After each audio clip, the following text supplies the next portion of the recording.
છે? સરસ, પાડોશ અને સમાજ. આજે આપણે સ્વચ્છતાની રીત વિશે વાત કરીશું કે આપણા ઘરનું આંગણું કેવું હોવું જોઈએ, આપણા પાડોશીનું આંગણું કેવું હોવું જોઈએ. વાત કરીશું, બરાબર બાળકો? ચાલો બેટા ઊભા થાઓ. ચાલો બેટા, આપણા ઘરનું આંગણું કેવું હોવું જોઈએ? સરસ. પછી આપણા પાડોશીનું આંગણું કેવું હોવું જોઈએ? સરસ. પછી તમે તમારા ઘરનો કચરો ક્યાં નાખો છો બેટા?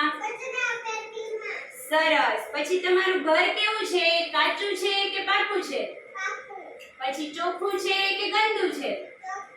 સરસ. પછી નાનું છે કે મોટું છે? સરસ. પૂર્વભાઈ ખૂબ સરસ જવાબ આપ્યા. બધાય બાળકો તાળી પાડો.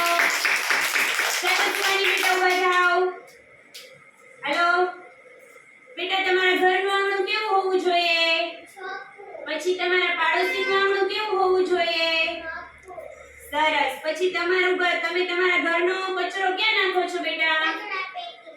સરસ. પછી તમારું ઘર કેવું છે? કાચું છે કે પાકું છે? સરસ. પછી ચોખ્ખું છે કે ગંદુ છે? પછી નાનું છે કે મોટું છે? સરસ. બેને પણ ખૂબ સરસ જવાબ